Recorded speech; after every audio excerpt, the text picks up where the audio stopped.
बिस्मिल्लाहिर्रहमानिर्रहीम। अस्सलाम वालेकुम स्टूडेंट्स। आज हम BSN 7 semester subject leadership and management हम स्टार्ट करने जा रहे हैं। ये हमारे पास एक बहुत इम्पोर्टेंट सब्जेक्ट है। जिस तरह हमारे पास teaching learning and practices principles थे जो MSN लेवल पे और PhD लेवल पे जो है काफ़ी इम्पोर्टेंट है और टीचिंग स्ट्रेटजीज़ और मेथडोलॉजीज़ के लिहाज से बहुत ज़्यादा इम्पोर्टेंट है। तो इसी तरह ये जो हमारे पास सब्जेक्ट है लीडरशिप एंड मैनेजमेंट, तो इसमें हमने लीडरशिप के बारे में पढ़ना है और मैनेजमेंट के बारे में डिस्कस करना है कि किस तरह एक प्रिंसिपल, एक डायरेक्टर अपने कॉलेज, अपनी यूनिवर्सिटी को कैसे मैनेज करता है, कैसे लीड करता है। ओके, तो इसमें हम ये चीज़ें जो है डिस्कस करेंगे इस सब्जेक्ट में कि एक बंदा है, यूनिवर्सिटी जो है वो मैनेज करता है, लीड करता है, या ऑर्गेनाइजेशन है, हमारे पास डिफरेंट हॉस्पिटल्स हैं, तो बिजनेसेस है। तो इसके लिए लीडरशिप एंड मैनेजमेंट जो सब्जेक्ट है काफ़ी इम्पोर्टेंट है। लेकिन इस सब्जेक्ट में जो है हम सबसे पहले जो है जस्ट इंट्रोडक्शन करते हैं। तो इसमें हम सबसे पहले जो है डिस्कस करने वाले हैं लीडर और मैनेजर को कि what is the difference between leader and manager, या लीडर क्या होता है, मैनेजर क्या होता है। तो ये आप लोगों ने जानना है आज। लीडर हमारे पास क्या होता है? A leader is an individual who influence, inspire and motivate other to achieve a common goals or vision. Leader हमारे पास एक इंडिविजुअल होता है, एक बंदा होता है। हु इन्फ्लुएंस, जो लोगों को मुतासिर करता है, इंस्पायर मुतासिर करता है, इन्फ्लुएंस करता है, and motivate other to achieve a common goal और विजन। ओके, दूसरों को जो है मोटिवेट करता है, इंस्पायर करता है, इन्फ्लुएंस करता है, ताकि लोग जो है एक कॉमन गोल या इसका जो विजन है, ठीक है, वो अच्छे से जो है वो अचीव करे। तो लीडर का ये काम है। Okay, leaders often possess strong communication. Leader जो है अक्सर वो स्ट्रॉन्ग कम्युनिकेशन करता है, प्रॉब्लम सॉल्विंग करता है, मतलब प्रॉब्लम सॉल्वर होता है, जो मुख्तलिफ किस्म के प्रॉब्लम्स होते हैं इसी को सॉल्व करते हैं। एंड इंटरपर्सनल स्किल्स, और इसके इंटरपर्सनल स्किल्स होते हैं। Okay, and are able to empower and motivate their team member. और ये क्या करता है, ये अपने जो टीम मेंबर इसके होते हैं इसको मोटिवेट करते हैं, इसको एम्पावर करते हैं, इसको मजबूत बनाते हैं नॉलेज के लिहाज से, लर्निंग के लिहाज से, to reach their full potential, ताकि वो अपने फुल पोटेंशियल पे पहुंच जाए। ठीक है, तो ये वाला हमारे पास क्या होता है, ये लीडर होता है। तो ये MCQs पॉइंट ऑफ व्यू से आप लोग रिमेंबर करें कि ये हमारे पास एक ऐसा इंडिविजुअल होता है जो दूसरों को जो है इन्फ्लुएंस करता है, इंस्पायर करता है, मोटिवेट करता है, ताकि वो कॉमन गोल और विजन को जो है इजीली अचीव करे। ओके, और फिर ये लीडर जो है मुख्तलिफ किस्म के स्ट्रॉन्ग कम्युनिकेशन वाला बंदा होता है, प्रॉब्लम सॉल्विंग वाला बंदा होता है, इंटरपर्सनल स्किल्स होते हैं इसके पास। ओके, और ये अपने आइडियंस, अपने टीम मेंबर्स को क्या करते हैं, एम्पावर करते हैं और इसको मोटिवेट करते हैं। ओके, तो ये हमारे पास है लीडर। दूसरा हमारे पास है मैनेजर, जो स्लाइड में नहीं है लेकिन ये चीज़ें इंपॉर्टेंट है इंट्रोडक्शन के लिहाज से।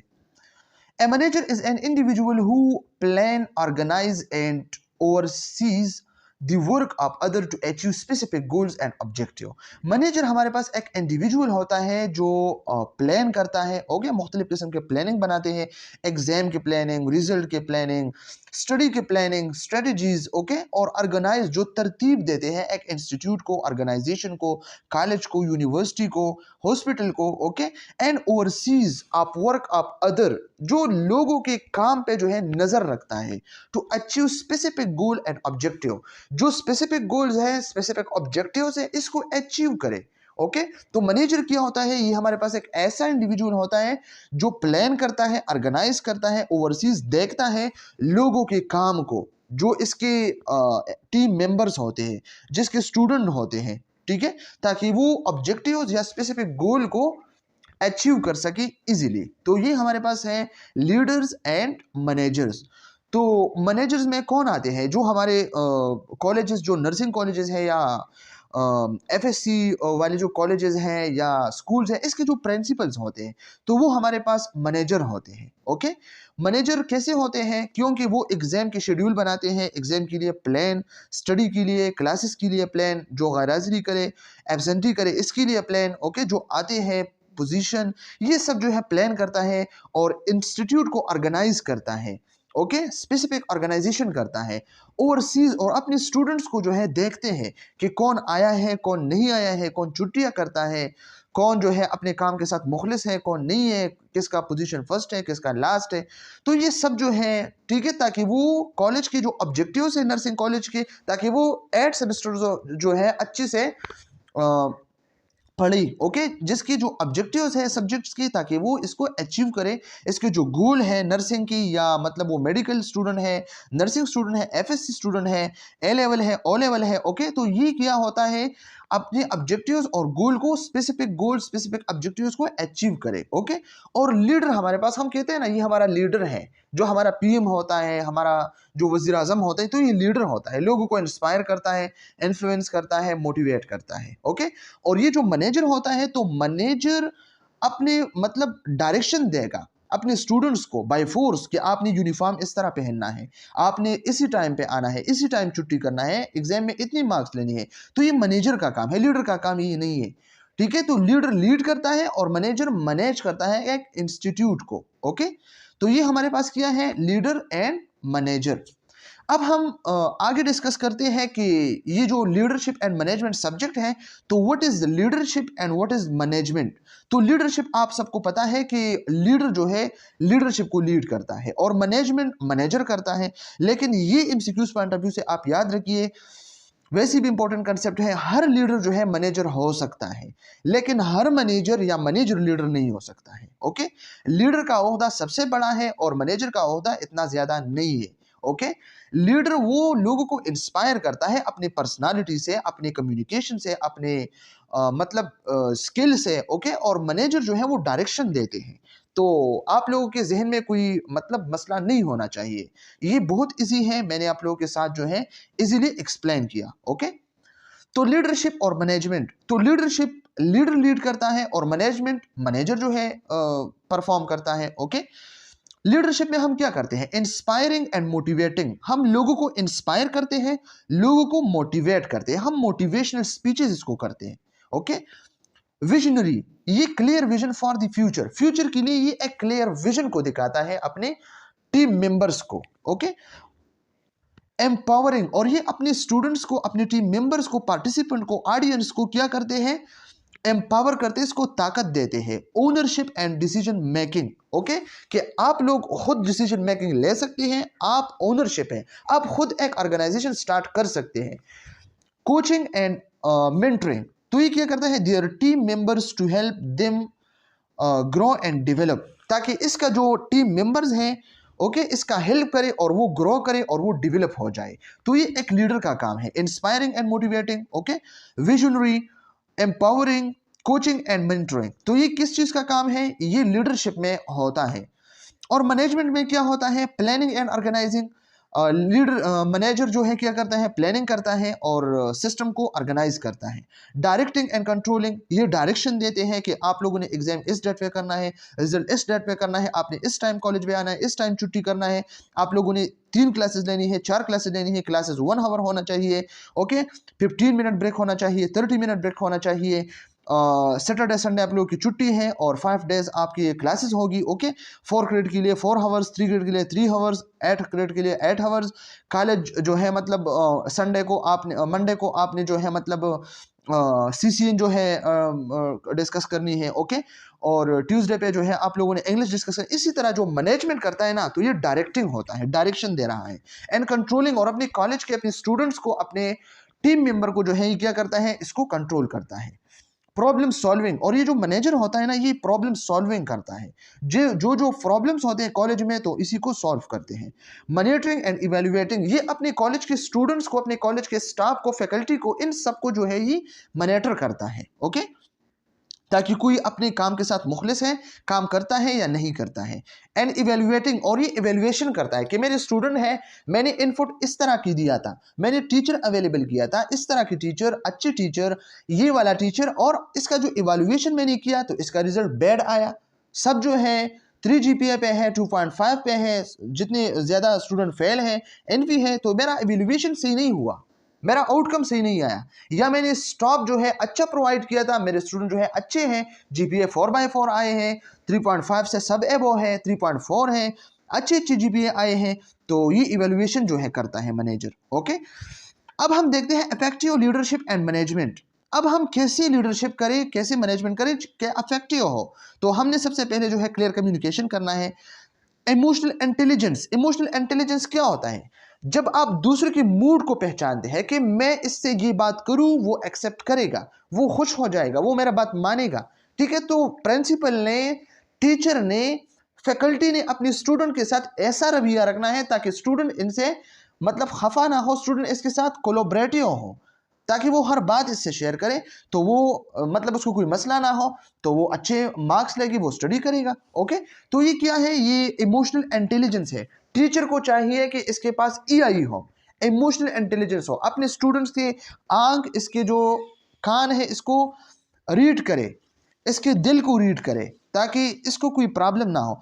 Adaptability, adaptability mean adapt with situation, situation के साथ एडेप्ट होना है, प्रिंसिपल ने, फैकल्टी ने, कॉलेज ने। Okay, able to adjust to change in circumstance, अपने जो सर्कमस्टांस है, अपने जो क्राइटेरिया है, बाउंड्रीज है, तो इसको इन्होंने क्या करना है? एडजस्ट करना है, चेंजिंग करना है, ठीक है। अगर कोई बात गलत है तो इसने चेंजिंग करना है, इसमें ऐसा ना हो कि गलत बात पे वो खड़ा है। और 4 पे कंटिन्यूस लर्निंग, ये जो प्रिंसिपल है या टीचर्स है, फैकल्टी है, खुद भी लर्निंग करना है और अपने स्टूडेंट को भी लर्निंग करने देना है। ओके, ताकि इसके स्टूडेंट भी जो है लर्निंग करें।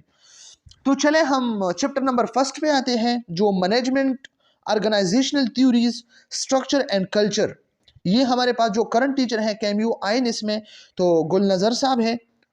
ओके, इसी के स्लाइड हमने जो है डिस्कस करनी है, और ये सब्जेक्ट ज़रा सा डिफ़िकल्ट है, तो आप लोगों ने इसके जो स्लाइड्स हैं इसको गौर से रीड करना है, ताकि आप लोगों को फिर कल एग्जाम में या पेपर में कोई मसला ना हो। ओके, तो ये गुलनज़र साहब के स्लाइड है, रिकमेंड किया है, इसी को हम डिस्कस करते हैं। तो इस चैप्टर में हम क्या डिस्कस करने वाले हैं? मैनेजमेंट ऑर्गेनाइजेशनल थ्योरीज और ऑर्गेनाइजेशनल स्ट्रक्चर एंड कल्चर जो है हमने डिस्कस करनी है। Okay, objectives. At the end of the session, the student will be able to discuss various theories of management. मुख्तलिफ किस्म की वेरियस थ्योरीज है मैनेजमेंट की, ऑर्गेनाइजेशनल थ्योरीज है, वो हमने डिस्कस करनी है। हमारे पास 6 है, इसमें क्लासिकल थ्योरी है, ह्यूमनिस्टिक है, सिस्टमिक है, कंटिजेंसी है, चॉइस है और कम्प्लेक्सिटी थ्योरी है। ओके, 6 थ्योरीज है, तो इसी को हमने डिस्कस करनी है। Identify various types of organisational structure, organisation structure की मुख्तलिफ किस्म के टाइप्स हैं, वो हमने डिस्कस करनी है। वो हमारे पास 6 हैं, इसमें फंक्शनल स्ट्रक्चर है, हाइब्रिड स्ट्रक्चर है, मैट्रिक्स स्ट्रक्चर है, पैरेलल स्ट्रक्चर है, सर्विस लाइन स्ट्रक्चर है, शेयर्ड गवर्नेंस स्ट्रक्चर्स है। ओके, तो ये हमने जो है स्टेप बाय स्टेप डिस्कस करनी है। Discuss different types of health care organisation, health care organisation की हमारे पास मुख्तलिफ किस्म के डिफरेंट टाइप्स हैं, वो हमने डिस्कस करनी है। Define staff and line relationship, line relationship और स्टाफ रिलेशनशिप हमने डिस्कस करनी है इस चैप्टर में, ये हमारे पास ऑब्जेक्टिव्स है। Describe different levels of management, और डिफरेंट लेवल ऑफ मैनेजमेंट है हमारे पास, वो हमने डिस्क्राइब करनी है इस चैप्टर में। Differentiate between formal and informal structure within the organisation, हमारे पास ऑर्गेनाइजेशन में मुख्तलिफ किस्म के इनफॉर्मल स्ट्रक्चर है, फॉर्मल स्ट्रक्चर है, वो हमने जो है डिफरेंशिएट करना है। ओके, ऑर्गेनाइजेशन, तो स्टूडेंट्स सबसे पहले हम ऑर्गेनाइजेशन को डिफाइन करते हैं कि व्हाट इज ऑर्गेनाइजेशन। ऑर्गेनाइजेशन आप लोगों ने नाम सुना होगा इससे पहले कि ये ऑर्गेनाइजेशन है, वो ऑर्गेनाइजेशन है, लेकिन किसी को पता ना हो कि ये ऑर्गेनाइजेशन है क्या चीज। तो आज हम डिस्कस करते हैं कि what is organisation.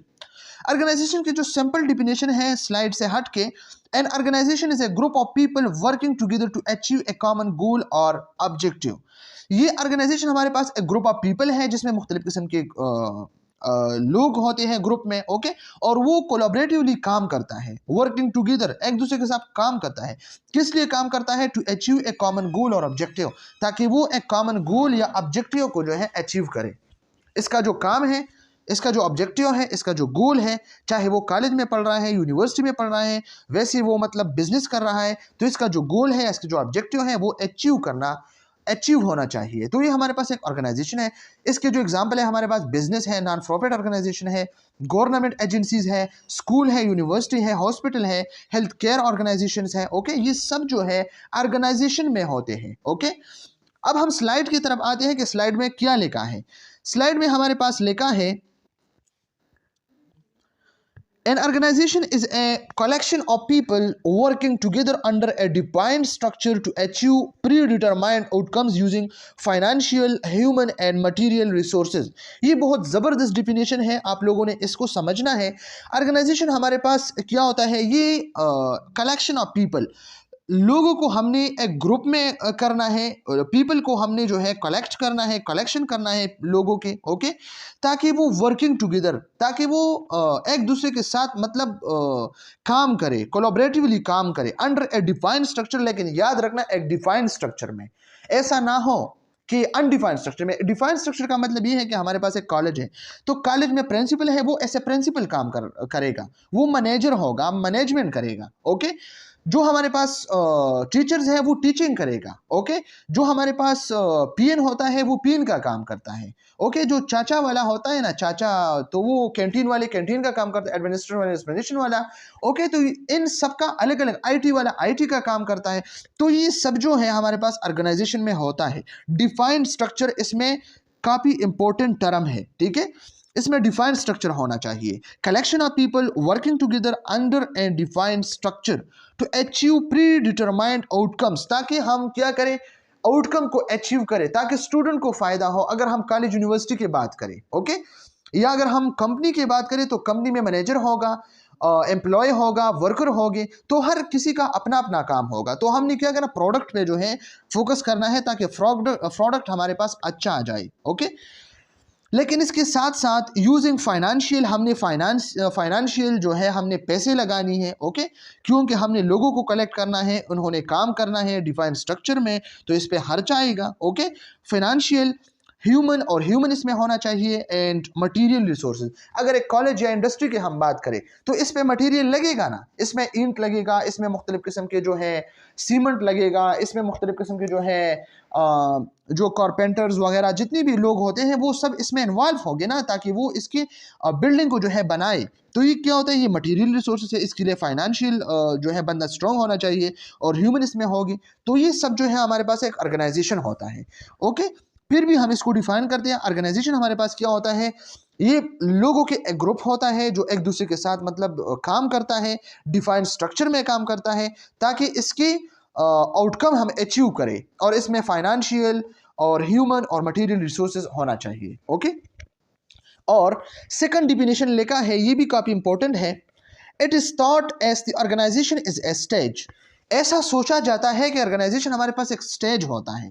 Actors come and play their role. Actors क्या होता है, हम कहते हैं ना कि ये फिल्म में एक्टर्स हैं या एक्ट्रेस है, जो फिल्म में एक्शन परफॉर्म करता है, डांस करता है, जो मतलब परफॉर्मेंस करता है, तो वो हमारे पास एक्टर्स होता है। एक्टर होता है ना, जो एक्टिंग करता है, जो एक्ट करता है, काम करता है। तो इस तरह एक्टर सिर्फ मूवी में नहीं होता, जो हमारे वर्कर होते हैं, एम्प्लॉय होते हैं, स्टूडेंट होते हैं, ये भी हमारे पास एक किस्म के एक्टर्स होते हैं, जो अपने काम के साथ काम रखता है, जो अपने रिस्पॉन्सिबिलिटी के साथ मुखलिस है, काम करते हुए हमारे पास एक्टर्स होता है। एक्टर्स कम, एक्टर्स आते हैं, काम करने वाले आते हैं, एंड प्ले द रूल, और अपना रूल, अपना रिस्पॉन्सिबिलिटी, अपना काम जो है सर अंजाम देते हैं। ओके, तो ये हमारे पास की ऑर्गेनाइजेशन है। Play is successful when all the actors perform well. जितने भी एक्टर्स हैं, जितने भी स्टूडेंट्स हैं, काम करने वाले हैं, एम्प्लॉय हैं, जो वर्कर्स है, ठीक है, तो ये क्या करते हैं, जब वो अपना काम अच्छे से परफॉर्म करता है तो प्ले इन सक्सेसफुल, तो ये सक्सेसफुल होती है। Okay, otherwise it gets losses its importance. Okay, अगर ये एक्टर्स जो है अच्छे से परफॉर्म नहीं करते अपने गोल, अपने ऑब्जेक्टिव्स, तो अदरवाइज गेट लॉसेस, वो लॉस करेगा ऑर्गेनाइजेशन में। ओके, तो ये हमारे पास ऑर्गेनाइजेशन के टू डिफरेंट डिफिनेशंस थे, जो हमने आपके साथ जो है एक्सप्लोर किए, और आप लोगों ने इसको जो है माइंड में रखना है। ऑर्गेनाइजेशनल थ्योरीज है, 6 थ्योरीज है। क्लासिकल थ्योरी है, ह्यूमनिस्टिक थ्योरी है, सिस्टमिक थ्योरी है, कंटिजेंसी थ्योरी है, चॉइस थ्योरी है, कॉम्प्लेक्सिटी थ्योरी है। One by one, step by step इसी को हमने डिस्कस करनी है। सबसे पहले हमने क्लासिकल थ्योरी को जो है डिस्कस करनी है। क्लासिकल थ्योरी हमारे पास डेवलप बाय फ्राइड्रिक टेलर। ये फ्राइड्रिक टेलर ने जो है डेवलप किया था, लेकिन इसका जो पूरा नाम है वो क्या है, फ्राइड्रिक विंसलो टेलर। ओके, और इस थ्योरी का, क्लासिकल थ्योरी का जो दूसरा नाम है साइंटिफिक मैनेजमेंट थ्योरी भी इसको कहा जाता है। ओके, इसमें क्या कहता है classical theory, it traditional approach है। हमारे पास एक ओल्ड अप्रोच है, ट्रेडिशनल अप्रोच है। Okay, which focus exclusively on the structure of the formal organization। ये formal organization पे जो है क्या करता है, ये इस पे जो है फोकस करता है। अब हम देखते हैं what is formal organization। Formal organization is a structured and well defined entity with a clear hierarchy। इसमें clear hierarchy होना चाहिए, rules होना चाहिए, responsibilities होना चाहिए। ओके, तो अब हम देखते हैं क्लियर हायरार्की का क्या मतलब है। A well defined chain of command and decision making structure. इसमें well defined chain of command होना चाहिए। प्रिंसिपल ने टीचर्स को कमांड करना है, टीचर ने स्टूडेंट को कमांड करना है। इसी तरह इंडस्ट्री में मैनेजर ने जो है क्या करना है, वर्कर को जो है या एम्प्लॉयज को जो है कमांड करना है। तो ये हमारे पास क्या है, क्लियर हायरार्की है, इसमें चेन ऑफ कमांड होना चाहिए। ओके, और डिसीजन मेकिंग स्ट्रक्चर होना चाहिए, मैनेजर और प्रिंसिपल ने डिसीजन मेकिंग करनी है। Okay, define rule and responsibility. Okay, तो जितनी भी मतलब हमारे पास स्टूडेंट्स हैं या जितनी भी हमारे पास एम्प्लॉयज़ हैं, वर्कर हैं, तो वो अपने ड्यूटीज़ के साथ जो है स्पेसिफिक होना चाहिए और इसी तरह जो है काम करना है। तो ये हमारे पास एक फॉर्मल ऑर्गेनाइजेशन होगा। ओके, इसमें ऑफिशियल कम्युनिकेशन चैनल होना चाहिए, जो ऑफिस से मुख्तलिफ किस्म के जो है कम्युनिकेशन होते हैं कि ये ऑर्डर इसने फॉलो करना है, ये करना है। तो ये हमारे पास क्या है, ये एक फॉर्मल ऑर्गेनाइजेशन है जो जो जिसमें तरतीब हो, जिसमें कोई ऑर्गेनाइजेशन क्या होता है, तंजीम होता है ना, जो नज़म के साथ काम करना है। तो ये एक फॉर्मल ऑर्गेनाइजेशन होता है। कॉलेज है, ओके, कॉलेज में क्या, प्रिंसिपल का काम होता है, टीचर का टीचर, एडमिनिस्ट्रेशन का एडमिनिस्ट्रेशन का, ओके, और पीएन का पीएन का, ओके, और एग्जामिनेशन का कंट्रोलर का अपने साथ जो है काम कर होता है। तो ये सब जो है हमारे पास फॉर्मल ऑर्गेनाइजेशन होता है। तो क्लासिकल थ्योरी में क्या होता है, ये एक ट्रेडिशनल अप्रोच है और इसमें फोकस किया जाता है स्ट्रक्चर ऑफ फॉर्मल ऑर्गेनाइजेशन पे। तो फॉर्मल ऑर्गेनाइजेशन तो आप लोगों को पता है ना, क्लियर हायरार्की होना चाहिए, ठीक है, well defined chain of command होना चाहिए। ओके, और define rules and responsibilities, establish rules and procedures. Okay, official communication channels, ये सब इसमें होना चाहिए। Okay, its main focus is an efficiency through decision people working more rationally and productively through a well defined task or organizational design। इसका main focus क्या होना चाहिए, efficiency पे। Okay, through design. क्या होता है ऑर्गेनाइजेशन में, क्या डिजाइन होता है, प्रिंसिपल का काम होता है, टीचर का काम होता है, फैकल्टी का, एडमिनिस्ट्रेशन का, फी का अपने फी वाले का काम होता है, और कैफेटेरिया का काम होता है। तो ये सब क्या होता है, ये एक स्पेसिफिक डिज़ाइन होता है, लेकिन इसकी एफिशिएंसी पे फोकस होना चाहिए। ओके, कि ये मेरे स्टूडेंट्स हैं, ये हमारा ऑर्गेनाइजेशन है, इसकी एफिशिएंसी क्या है, वो आउटकम क्या देता है। Okay, efficiency, formal organisation can be efficient and effective in achieving their goal. किया अपने गोल वो अचीव कर सकता है या नहीं, और इसमें क्लैरिटी होना चाहिए, स्केलेबिलिटी होना चाहिए इसमें। ओके, तो ये हमारे पास क्या होता है, ये हमारे पास क्लासिकल थ्योरी के इंपॉर्टेंट पॉइंट्स थे। People working more rationally and productively, इसमें लोग जो है रेशनली काम करते थे, विद रीजन एंड प्रोडक्टिवली, ज़्यादा से ज़्यादा प्रोडक्टिविटी पे फोकस होता था, through a well defined task. ठीक है, जिस तरह हमने कहा कि वेल डिफाइंड टास्क होना चाहिए, कि हर किसी का अपने काम के साथ काम होना चाहिए, और organizational design. Importance of classical theory, classical theory के इंपॉर्टेंस क्या है, the theory is design for organizational structure. जिस तरह हम ऑलरेडी डिस्कस कर चुके हैं कि एक ऑर्गेनाइजेशनल स्ट्रक्चर होना चाहिए, ऑर्गेनाइजेशन लोग आपस में मिली हुई है, टुगेदर काम करता है, एक ऑर्गेनाइजेशन स्ट्रक्चर में काम करता है। ठीक है, प्रिंसिपल का अपना काम होता है, टीचर का अपना काम होता है, एडमिनिस्ट्रेशन का अपना काम होता है, और कैंटीन वाले का अपना काम होता है, पीएन का अपना काम होता है, कंट्रोलर का अपना काम होता है, एग्जामिनेशन का अपना काम होता है। तो ये सब ऑर्गेनाइजेशन स्ट्रक्चर में होता है। ओके, और इसके बाद जो है हमारे पास प्रोडक्टिविटी। तो प्रोडक्टिविटी में क्या होता है, प्रोडक्टिविटी में हमने प्रोडक्ट पे जो है फोकस करना है, कि मेरे जो स्टूडेंट है क्या वो मतलब अच्छे जीपीए लेते हैं, वो स्किलफुल हैं, कल वो जब हॉस्पिटल जाए तो इसको स्किल मतलब आना है या इसको नहीं आते हैं। ओके, तो ये प्रोडक्टिविटी है। या अगर हमारे पास एक कंपनी है तो कंपनी वाले ने, मैनेजर ने देखना है कि क्या मेरा जो प्रोडक्ट है क्या वो प्रोडक्टिविटी में जाता है, आउटकम सही है या नहीं है, तो ये हमारे पास प्रोडक्टिविटी है। ओके, तो इसमें ये भी होता है। 3, right people for the right job. जिसका जो काम होता है इसी पे आपने जो है मैनेजर ने उसी पे लगाना है। अगर प्रिंसिपल है तो इसने टीचर का काम नहीं करना है, वो प्रिंसिपल होता है, इसने मैनेजिंग करना है। ओके, अगर टीचर है तो इसने टीचिंग के साथ काम करना है। अगर एडमिनिस्ट्रेशन है तो इसने एडमिनिस्ट्रेशन का काम करना है, फी लेना है, फी देना है। ओके, अगर कंट्रोलर है तो इसने अपने एग्जाम के साथ काम करना है। अगर कोई कैंटीन वाला है तो इसने अपने कैंटीन के साथ काम रखना है। स्टूडेंट है तो इसने अपनी स्टूडेंट स्टडी पे फोकस करना है। तो ये क्या है, right people for the right job. जो जिस काम के लिए बना है आपने इससे वो काम लेना है, तो ये right people for the right job होता है। ओके, क्लासिकल थ्योरी में ये बातें हो रही है। ऑर्गेनाइजेशनल सक्सेस एंड सर्वाइवल 4 में क्या होता है, 4 पॉइंट में, अगर ऑर्गेनाइजेशनल स्ट्रक्चर है हमारे पास, ओके, विल ऑर्गेनाइजेशनल स्ट्रक्चर है, इसमें प्रोडक्टिविटी है, आउटकम सही से आ रहा है, right people for right job है, तो ज़रूरी है ऑर्गेनाइजेशनल सक्सेस होगा। हमारा जो ऑर्गेनाइजेशन है वो सक्सेस होगा, कामयाब होगा। एंड सर्वाइवल, वो ज़्यादा टाइम के लिए प्रोडक्टिव होगा, सर्वाइवल होगा। ओके, तो ये हमारे पास क्या है, ये हमारे पास इसकी इंपॉर्टेंस है। Classical theory is boiled around 4 elements. इसमें 4 एलिमेंट्स जो है एक्सप्लेन हुई है, वो हमने जो है 1 बाय 1 जो है एक्सप्लेन करनी है। Division and specialization of labour, organizational structure, chain of command, span of control.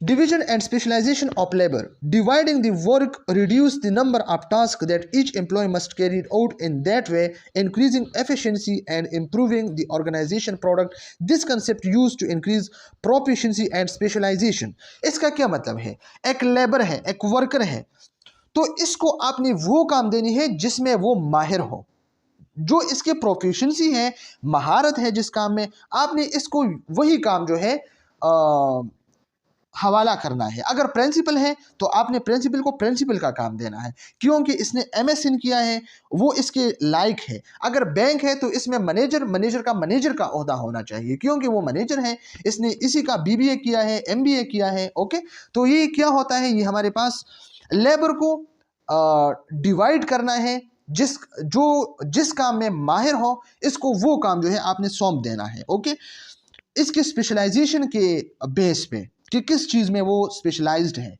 Okay, अगर हम हॉस्पिटल की बात करें, एक नर्स है, वो मेंटल हेल्थ की में इसने जो है एमएसएन किया है, एमएस किया है, स्पेशलिटी मेंटल हेल्थ में है, तो आपने इसको मेंटल वार्ड में जो है भेजना है। ओके, और अगर जो हमारे पास पीड्स वाले हैं, इन्होंने पीड्स में मतलब माहिर है, प्रोफिशिएंसी फील्ड पीड्स हैं, तो आपने इसको वहीं पे ड्यूटीज़ के लगानी है। अगर आपके पास सीसीयू आईसीयू वाले हैं तो आपने इसको वहाँ जो है इसकी ड्यूटी लगानी है। ओके, तो ये हमारे पास क्या, division and specialization of labour. इसमें फोकस किस चीज़ पे किया जाता है, इंक्रीजिंग प्रोफिशिएंसी, एफिशिएंसी पे, ठीक है, and improving the organization product. मेरा जो ऑर्गेनाइजेशन है इसके प्रोडक्ट होना चाहिए। ओके, तो this concept use to increase proficiency, महारत पे फोकस करता है, एंड स्पेशलाइजेशन के बंदे किस चीज़ में स्पेशलाइज है, आपने इसको वही ड्यूटी जो है देनी है। Point 2, organizational structure. Organizational structure में क्या होता है, ऑर्गेनाइजेशनल स्ट्रक्चर में हमारे पास होता है, organization structure describe the arrangement of the work group. हमारे पास जो वर्क ग्रुप होता है इसके आपने अरेंजमेंट करना है स्पेसिफाइड स्ट्रक्चर में। ओके, कि जो जिस काम में माहिर हो आपने इसी को वो काम जो है आपने इसको देनी है। ओके, और classical theorist develop the concept of departmentalization as a mean to maintain command, authority and provide a formal system for communication. Organizational structure होना चाहिए। अगर ऑर्गेनाइज स्ट्रक्चर है तो प्रिंसिपल ने क्या करना है, एडमिनिस्ट्रेशन को मतलब ऑर्डर करना है कि आपने ये वाला काम करना है, और एग्जामिनेशन कंट्रोलर पे जो है मतलब आपने ये काम करना है, और टीचर को जो फैकल्टी पे जो है फोकस करना है कि आपने ये जो है टीच करनी है, ये काम करना है। तो ये जो है हमारे पास ऑर्गेनाइजेशन स्ट्रक्चर में होना चाहिए। ठीक है, ऑर्गेनाइजेशन स्ट्रक्चर में क्या हो रहा है, डिफाइंड स्ट्रक्चर होता है ना, हर किसी का अपना एक काम होता है। ओके, तो ये क्या होता है, इसमें डिपार्टमेंटलाइजेशन, ये क्या होता है? Departmentalization mean is the process of dividing on organization into smaller. आपने ऑर्गेनाइजेशन को स्मॉलर मोर मैनेजेबल यूनिट्स, और आपने ज़्यादा यूनिट्स में इसको कन्वर्ट करना है, और डिपार्टमेंट में each with it own specific responsibility and task. हर किसी का अपना रिस्पॉन्सिबिलिटी और अपना टास्क होना चाहिए स्पेसिफिक। टीचर टीचिंग के साथ काम, प्रिंसिपल मैनेजमेंट के साथ काम, एडमिनिस्ट्रेशन फी के साथ काम, ओके, और कैंटीन वाले का कैंटीन के साथ काम। ओके, तो ये क्या होता है, ये एक डिपार्टमेंटलाइजेशन है। ओके, तो ऑर्गेनाइजेशनल स्ट्रक्चर में क्या होता है, theory develop the concept of departmentalization as a mean to manage command को मैनेज करना, अथॉरिटी को मैनेज करना, provide a formal system for communication. Okay, तो कम्युनिकेशन के लिए एक फॉर्मल सिस्टम को जो है प्रोवाइड करना। मैक्स वेबर, इसकी बात कर रहे हैं, मैक्स वेबर ने किया है 1958 में प्रपोज किया है द टर्म ब्यूरोक्रेसी। ब्यूरोक्रेसी क्या होता है, to define the ideal rational most efficient form of organization. ये ब्यूरोक्रेसी क्या होता है, ये डिफाइन हुआ है, ये आइडियल होता है। ओके, मतलब रियलिटी के साथ इसका कोई ताल्लुक नहीं, ये एक आइडियल, एक एजम्पशन होता है। रेशनल है, इसके एक रीजन होता है, रेशनल है। मोस्ट एफिशिएंट, इसके एफिकेसी बहुत ज़्यादा है, एफिशिएंसी इसके बहुत ज़्यादा है, आउटकम ज़्यादा है। फॉर्म ऑफ ऑर्गेनाइजेशन, ये एक ऑर्गेनाइजेशन की एक आइडिया है, रेशनल है, एंड मोस्ट एफिशिएंट फॉर्म है। Okay, today this word has a negative implication, और आजकल इसकी जो इम्प्लीकेशन है वो नेगेटिव है। सजेस्टिंग लॉन्ग वेट, इसमें बंदा लॉन्ग वेट करता है, ज़्यादा इंतज़ार करता है। इनएफिशिएंसी, और इसके इनएफिशिएंसी होते हैं, एंड रेड टेप। इसी को हम डिस्कस करते हैं वन बाय वन। इसके जो की कैरेक्टरिस्टिक है ब्यूरोक्रेसी की, तो इसमें हायरार्की सबसे पहले होते हैं।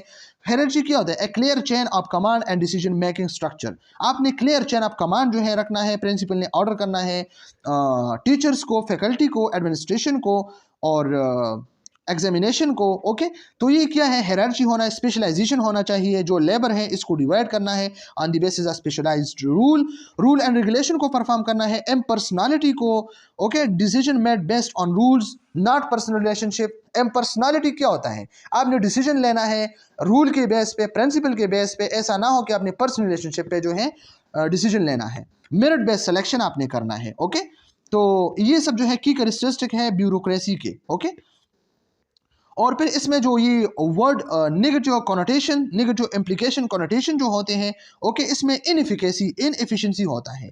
इनएफिशिएंसी में हमारे पास क्या होता है, रेड टेप होता है। रेड टेप मीन हमारे पास ये एक एक्सेसिव अननेसेसरी ब्यूरोक्रेटिक प्रोसीजर है, हमारे पास रेगुलेशन है, पेपर वर्क है, दैट हैंडर एफिशिएंसी, प्रोडक्टिविटी और प्रोग्रेस। जो क्या करता है, एफिशिएंसी को, प्रोडक्टिविटी को, कामयाबी को हैंड करता है। हैंड क्या करता है, बंद करता है, स्टॉप करता है। ओके, इसमें क्या होता है, एक्सेसिव रूल्स एंड रेगुलेशन, हद से ज़्यादा रूल्स एंड रेगुलेशंस होता है। तो इस रेड टेप में क्या होता है, हद से ज़्यादा रूल्स एंड रेगुलेशन होता है, हर बात पे रूल्स, हर बात पे रेगुलेशन। इसमें स्लो डिसीजन मेकिंग होता है, बंदा डिलेड और इनएफिशिएंसीज इन प्रोसेसिंग रिक्वेस्ट और अप्रूवल्स। इसमें अप्रूवल्स, इजाज़त बिल्कुल नहीं होता है, स्लो डिसीजन मेकिंग होता है। और ब्यूरोक्रेटिक हर्डल्स होता है, ऑब्स्टिकल, रेजिस्टेंस होता है, बैरियर्स होता है एक्शंस में, प्रोग्रेसेस में। ओके, तो बंदा जो है प्रोस्टिट्यूशन में जाता है, इनएफिशिएंसी होता है, इंक्रीज कॉस्ट होता है, ज़्यादा जो है बंदा जो है मतलब इस पर बर्डन आते हैं। तो ये सब हमारे पास रेड टेप्स में आते हैं। ओके, तो ये वाला जो है आप लोगों ने याद रखने हैं। मैक्स वेबर ने क्या करना था, 1958 में इसने क्या करना है, propose the term bureaucracy. Bureaucracy क्या होता है, ideal rational most efficient form of organization. ये एक ideal rational most efficient form of organization है, लेकिन आइडियल है। Okay, today this word has a negative implication, आजकल इसके नेगेटिव इम्प्लीकेशन है जो ऑलरेडी हमने डिस्कस किया है। सजेस्टिंग लॉन्ग वेट्स आपने करना है, इनएफिशिएंसी है, इसके आउटकम सही से नहीं है, रेड टैप इसमें है। ओके, ऑलरेडी हम रेड टैप को डिस्कस कर चुके हैं। Chain of command number 3। Chain of command में हमने क्या करना है, चेन ऑफ कमांड में हमने the chain of command is the hierarchy of authority and responsibility within the organization। Chain of command में क्या होता है, ये हमारे पास एक ऐसा हायरार्की है, चेन ऑफ कमांड होता है कि जिसमें अथॉरिटी जो है क्या करता है, कमांड करता है रिस्पॉन्सिबल लोगों को। एक फॉर एग्जांपल हमारे पास एक ऑर्गेनाइजेशन है, इसमें अथॉरिटी जो है अपने वर्कर, एम्प्लॉयर और जितनी भी स्टूडेंट्स हैं इसको ऑर्डर करता है, ठीक है, इसको मतलब कमांड देता है कि आपने ये वाला काम जो है करना है। इसी तरह आपने जो है इस डेट पे आपके एग्जाम है, इस डेट पे आपने फी जमा करना है, इस डेट पे आपकी छुट्टी है, इस डेट टाइम पे जो है आपने कॉलेज आना है। ओके, तो ये क्या है, ये हमारे पास एक अथॉरिटी होते हैं। अथॉरिटी जो है क्या करता है, कमांड देता है, और हम जो है स्टूडेंट्स जो है जो काम करता है, फैकल्टी, एडमिनिस्ट्रेशन, ये सब जो है रिस्पॉन्सिबल होता है, ये अपनी रिस्पॉन्सिबिलिटी को जो है परफॉर्म करता है। तो चेन ऑफ कमांड में क्या होता है, ये हमारे पास एक हायरार्की है। ओके, ऐसा हायरार्की है कि अथॉरिटी जो है कमांड देता है अपने वर्कर को, एम्प्लॉयर को, स्टूडेंट्स को, ताकि वो रिस्पॉन्सिबल बने अपने काम के साथ एक ऑर्गेनाइजेशन में। तो हमारे पास एक ऑर्गेनाइजेशन है, ऑर्गेनाइजेशन में अथॉरिटी है, और जितने भी लोग हैं अथॉरिटी के अलावा वो रिस्पॉन्सिबल होते हैं, वो रिस्पॉन्सिबिलिटी अपना जो है परफॉर्म करेगी। ओके, और चेन ऑफ कमांड में हमारे पास अथॉरिटी है। ओके, अथॉरिटी में क्या होता है, इज द राइट और पावर टू डायरेक्ट एक्टिविटी, वो ऑर्डर करता है, इसके पास पावर होता है, जिस एक्टिविटी के बारे में भी वो डायरेक्शन दे तो आप लोगों ने इसको करना है, ये अथॉरिटी होता है। और रिस्पॉन्सिबिलिटी क्या होता है, आपकी जो जिम्मेदारी है, as the obligation to attain objectives और परफॉर्म सर्टेन फंक्शन, जो ऑर्गेनाइजेशन में जो फंक्शन आपको हवाला किया होता है तो आपने क्या करना है। ऑब्लिगेशन क्या होता है, फर्ज होता है कि ये आप पे फर्ज है, आपने ये काम करना है। तो आपका जो फंक्शन है ऑर्गेनाइजेशन में, आपको जो टास्क दिया है, ऑब्जेक्टिव दिया है, आपने वो फर्ज समझ के आपने इसको करना है, आप इसके लिए रिस्पॉन्सिबल हो। तो ये हमारे पास रिस्पॉन्सिबिलिटी है। Both are derived from one position within the organization and define accountability, ये दोनों अथॉरिटी एंड रिस्पॉन्सिबिलिटी, ये दोनों जो है one position, okay, derive from one position, ये वन पोजीशन से जो है डिराइव हुई है विद इन द ऑर्गेनाइजेशन, ये दोनों ऑर्गेनाइजेशन में होता है। अथॉरिटी मतलब कमांड करता है, और रिस्पॉन्सिबिलिटी, रिस्पॉन्सिबल लोग जो है अपनी रिस्पॉन्सिबिलिटी जो है परफॉर्म करते हैं, अथॉरिटी की तरफ से जो इसको कमांड आया हो। ठीक है, तो ये डिफाइंड अकाउंटेबिलिटी, हर एक जो है अकाउंटेबल है, अथॉरिटी भी अकाउंटेबल है, वो मतलब कमांड करता है कि ये चीज़ हमारे ऊपर जो है बोझ है, ये हमारा टास्क है, हमने इसको पूरा करना है। ओके, तो ये हमारे पास क्या है, ये हमारे पास अथॉरिटी होता है। ओके, और ये जो हमारे पास रिस्पॉन्सिबिलिटी है, तो रिस्पॉन्सिबल लोगों ने, एम्प्लॉय ने इसको मानना है, इसको रिस्पॉन्सिबिलिटी मानना है। Okay, the line of authority is such that higher level of management delegate work to those below them in the organization. high level के जो लोग हैं, lower जो मतलब स्टूडेंट है, वर्कर है, एम्प्लॉय है, इसी को जो है कमांड करनी है। ओके, फिर लाइन अथॉरिटी है, तो लाइन अथॉरिटी है, और सेकंड वन हमारे पास जो है स्टॉप अथॉरिटी है। तो हमने देखना है कि what is line authority and what is stop authority. The linear hierarchy through which activity is directed, ये लाइन अथॉरिटी में हमारे पास क्या होता है, लाइन अथॉरिटी में हमारे पास डायरेक्ट रिस्पॉन्सिबिलिटीज होते हैं। ये जो अथॉरिटी होते हैं ना, direct responsibility, okay, refers to direct responsibility for achieving organizational goal objectives. आपके ऑर्गेनाइजेशन के जितनी भी गोल्स हैं, ऑब्जेक्टिव्स हैं, आप इसके लिए रिस्पॉन्सिबल हैं, और इसने आपको डायरेक्ट करना है, ऑर्डर करने हैं, कमांड करने हैं। ठीक है, फिर चेन ऑफ कमांड इसमें होता है, ये चेन ऑफ कमांड में होता है ना, इसने ऑर्डर करना है, ओके, आपने इसको मानना है। एंड डिसीजन मेकिंग, ओके, ये जो लाइन अथॉरिटी है इसने डिसीजन मेकिंग करनी है, आपने इसकी डिसीजन मेकिंग को जो है क्या करना है, इसको मानना है। Line manager have the authority to make decision, line manager जो है, लाइन अथॉरिटी जो है, इन्होंने डिसीजन मेकिंग करना है। ठीक है, और आपने जो है इसको अपने रिस्पॉन्सिबिलिटी समझकर आपने इसको परफॉर्म करना है। तो ये लाइन अथॉरिटी है। ओके, इसमें क्या होता है, इसमें लीनियरिटी होता है, ये लीनियर होता है, ऑर्डर इसमें होता है। और एक है स्टॉप अथॉरिटी, तो स्टॉप अथॉरिटी में क्या होता है, एडवाइसरी रिलेशनशिप, इसमें एडवाइस होता है। ठीक है, आपके साथ इसमें मशावरत होता है कि आप लोग आइए, हम आपसे मशवरा करते हैं कि ये काम होना चाहिए या नहीं होना चाहिए। रिकमेंडेशंस, रिकमेंडेशन करता है कि आप लोग ऐसा कर सकते हैं, अगर आप लोगों ने ऐसा किया तो ये होगा, अगर आप लोगों ने ऐसा किया तो ये आपके लिए बेहतर है। रिकमेंडेशन इसमें होता है कि आप लोग ये वाला काम करें। एंड गाइडेंस, आपको गाइड किया जाता है। ओके, और offered but responsibility for the work is assigned to other. और इसमें जो मैनेजर होता है, स्टाफ अथॉरिटी होता है, वो दूसरों को अपना रिस्पॉन्सिबिलिटी सौंप देते हैं कि ये काम जो है मेरा वाइस प्रिंसिपल करेगा, ये मेरा असिस्टेंट करेगा, ये वो करेगा, ये करेगा। ओके, तो स्टाफ अथॉरिटी में क्या होता है, एडवाइसरी रूल है इसमें। ठीक है, एडवाइसरी रूल का क्या मतलब है, आपको एडवाइस दिया जाता है, गाइडेंस दिया जाता है, आपको सपोर्ट दिया जाता है। ओके, एक्सपर्टाइज होता है इसमें। ठीक है, स्टॉप पर्सनल होता है।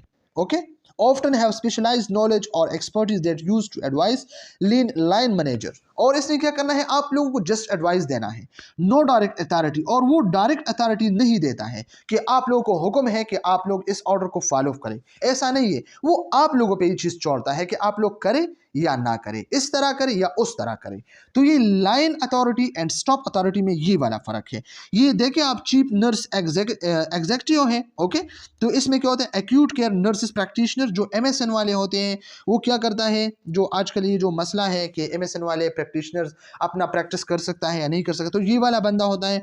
चीफ नर्स एग्जीक्यूटिव क्या करता है, मतलब ऑर्डर करता है नर्स मैनेजर को। ओके, नर्स मैनेजर और नर्स मैनेजर ने क्या करना है, स्टॉप नर्स। तो इसी तरह ये हमारे पास कि ये एक लाइन अथॉरिटी है। अगर ये चीफ नर्स एग्जीक्यूटिव ऑर्डर करे नर्स मैनेजर को कि आपने ये काम करना है, तो नर्स मैनेजर स्टॉप नर्स को कहेगा कि ये काम आपने करना है। तो ये क्या, ये एक लाइन अथॉरिटी है। और स्टॉप अथॉरिटी का क्या मतलब है, चीफ नर्स एग्जीक्यूटिव ने इनसे जो है मशवरा करना है कि ये वाला काम है, क्या हमने ये काम करना है या नहीं करना है। इसको रिकमेंडेशन करना है कि ये वाला काम अगर हम करें तो अच्छा है, आप लोगों का क्या मशवरा है। ओके, गाइडेंस देना है कि ये वाला काम जो है हम करें तो इससे हमारा आउटकम अच्छा आ जाए। Okay, but responsibility for the work is assigned to other. और ये चीफ नर्स एग्जीक्यूटिव क्या करता है, अक्सर जो है कहता है कि एक्यूट केयर नर्स प्रैक्टिशनर जो है ये वाला काम कर सकता है, अगर आपको मतलब इजाज़त है आप ये वाला काम कर सकते हैं। नर्स मैनेजर को कहता है कि आप लोग खुद डिसीजन लें और आप लोग देखें कि कौन सा काम जो है करना है। तो ये क्या है, ये स्टाफ अथॉरिटी होता है। Okay, span of control. अब स्पैन ऑफ कंट्रोल का क्या मतलब है, स्पैन ऑफ कंट्रोल का मतलब ये है कि addresses the realistic concern of how many employees a manager can effectively supervise. ये बहुत इजी है, इंपॉर्टेंट है, MCQs पॉइंट ऑफ व्यू से ऑलरेडी आ चुका है MCQs में। इसका मतलब ये है कि हमारे पास एक मैनेजर है, वो कितने एम्प्लॉय को जो है सुपरवाइज कर सकता है। इसमें मतलब इसकी कैपेबिलिटी कितनी है, 3 to 4 मतलब एम्प्लॉय जो है मैनेज कर सकता है, 5 एम्प्लॉय मैनेज कर सकता है। तो ये हमारे पास स्पैन ऑफ कंट्रोल है। स्पैन ऑफ कंट्रोल स्टूडेंट्स बहुत इजी है। ये मैनेजर की वो एबिलिटी है जो मतलब कितने एम्प्लॉय जो है वो मैनेज कर सकता है, कितने एम्प्लॉय जो है मतलब वो कितने लोगों का सुपरविजन कर सकता है। ठीक है, 3 to 4, 4 to 5, मोस्ट कॉमन जो है 4 to 5 है। ओके, 1 का 2 का 3 का 4 का, इस तरह की जो है स्पैन ऑफ लाइफ मैनेजर के वो एबिलिटी कि वो कितने एम्प्लॉय जो है सुपरवाइज कर सकते हैं। ओके, तो ये हमारे पास स्पैन ऑफ कंट्रोल है। Complex organisation, what is complex organisation. Complex organisation हमारे पास usually have numerous department that are highly specialised and differentiated, authority is centralized, resulting in tall organizational structure with many small work group। ये हमारे पास वो organisation है जिसमें टाल organization structure हो, एक हो नर्सिंग डायरेक्टर और फिर इसके बाद स्मॉल ग्रुप हो और फिर इस ग्रुप में मुख्तलिफ किस्म के और ग्रुप्स हो। तो ये हमारे पास क्या है, ये कॉम्प्लेक्स ऑर्गेनाइजेशन है। और ज़रूरी है ऑर्गेनाइजेशन तो है वो कि जिसमें मतलब मुख्तलिफ किस्म के ग्रुप ऑफ पीपल होते हैं, वो एक दूसरे के साथ काम करता है डिफाइंड स्ट्रक्चर में। ठीक है, लेकिन कम्प्लेक्स होना चाहिए, इसमें स्मॉल ग्रुप्स होना चाहिए। ओके, न्यूमरस डिपार्टमेंट इसमें होना चाहिए, highly specialized. Okay, differentiated authority, centralized authority होना चाहिए, resultant tall organization structure which many small work groups इसमें होना चाहिए। ओके, तो इसका क्या मतलब है, मल्टीपल इंटरकनेक्टेड सिस्टम होना चाहिए, स्ट्रक्चर होना चाहिए, प्रोसेस होना चाहिए, मल्टीपल स्टेक होल्डर्स होना चाहिए, various group with different interest and needs. Okay, interdependent system होना चाहिए, डायनेमिक एनवायरनमेंट, डाइवर्स वर्कफोर्स होना चाहिए। ओके, तो ये हमारे पास क्या है, ये हमारे पास कॉम्प्लेक्स ऑर्गेनाइजेशन है। इसके आगे जो है एक डायग्राम दिया है, इसी में हम डिस्कस करते हैं। Less complex organization, less complex organization mean have flat structure. इसमें टाल ऑर्गेनाइजेशन स्ट्रक्चर था, इसमें फ्लैट ऑर्गेनाइजेशन स्ट्रक्चर है। ये एमसीक्यूज पॉइंट ऑफ व्यू से आप लोग याद रखिए। ओके, इसमें ज़्यादा ग्रुप्स नहीं होते हैं, लार्ज ग्रुप्स होते हैं इसमें 2-3। अथॉरिटी इज डिसेंट्रलाइज, और इसकी जो अथॉरिटी है वो बिल्कुल डिसेंट्रलाइज होता है। डिसेंट्रलाइजेशन क्या होता है आप लोगों को पता है? ये जो केम्यू में डिसेंट्रलाइजेशन है, पहले जो है केम्यू पेपर बनाता था, रिजल्ट बनाता था, सब जो मतलब इसके मतलब क्वाड है, मर्दान है, और कैंपस जो है मुख्तलिफ किस्म के, ठीक है, तो सबको जो है मैनेज करता था। एक पेपर बनाते थे, सबको भेज देते थे, ठीक है, स्वात को, ओके, हज़ारा को। अब क्या है, डिसेंट्रलाइजेशन हुआ। अगर हज़ारा है तो हज़ारा वालों को इख्तियार है, वो अपना पेपर बनाए, अपना सेमेस्टर जो है मैनेज करे। स्वात वाले अपना सेमेस्टर मैनेज करे, स्वात के साथ जितनी भी एफिलिएटेड कॉलेज है और जितनी भी चारसद्दा है, पेशावर है, तो वो KMUINS जो है मैनेज करता है, ठीक है। इसी तरह सवाबी वाले कैंपस, और जितने भी कुआट वाले कैंपस, मर्दान वाले, ओके। तो ये क्या होता है, ये हमारे पास एक इसमें डिसेंट्रलाइजेशन होता है, ओके, विद सेवरल मैनेजर। इसमें सेवरल मैनेजर्स होता है सुपरवाइजिंग लार्ज वर्क ग्रुप्स, लेकिन इसमें लार्ज वर्क ग्रुप्स होता है, ओके। ये आप देखें, ये टाल होता है। टाल क्या मतलब है, इस ये ज़्यादा जो है मतलब टाल होता है। इसमें क्या होता है, ये वाला 2 ग्रुप्स है, ओके, फिर इसमें मज़ीद ग्रुप्स है, ओके, इसमें मज़ीद 2 ग्रुप्स है, ओके। तो ये क्या होता है, ये हमारे पास कॉम्प्लेक्स है ना, ये दो, फिर ये दो, फिर ये दो, फिर ये दो, इसी तरह जो है ये मतलब कॉम्प्लेक्स है, ओके। और ये वाला आप देखिए, ये फ्लैट है, 1 2 3 4 5, ओके, ये लिस्ट कॉम्प्लेक्स है। तो ये वाला आप देखिए, और फिर ये सब जो है 4 में कन्वर्ट हुई है, ओके। तो ये क्या, ये हमारे पास लिस्ट कॉम्प्लेक्स होता है ऑर्गेनाइजेशन, ओके। और ये वाला ऊपर जो था, ये हमारे पास कॉम्प्लेक्स था। तो चले इसके हम एग्जांपल देते हैं। ये जो हमारे पास कॉम्प्लेक्स ऑर्गेनाइजेशन है, ओके, तो कॉम्प्लेक्स ऑर्गेनाइजेशन के हमारे पास हॉस्पिटल इसके एग्जांपल है, यूनिवर्सिटी के एग्जांपल है, ओके। और ये जो लेस कॉम्प्लेक्स ऑर्गेनाइजेशन है, इसके मतलब लोकल कॉफ़ी शॉप जो होते हैं, या स्मॉल फैमिली ओन्ड बिजनेस जो होते हैं, ओके। तो ये इसके मुख्तलिफ किस्म के एग्जांपल हैं। आज के लिए इतने ही काफ़ी। कल हम इंशाल्लाह पार्ट 2 में ह्यूमनिस्टिक थ्योरी जो है डिस्कस करेंगे, और इसके आगे जो है कल वाले लेक्चर में systemic theory, contingency theory, choice theory and complexity theory जो है हम 1 बाय 1 जो है स्टेप बाय स्टेप डिस्कस करेंगे। Thank you so much.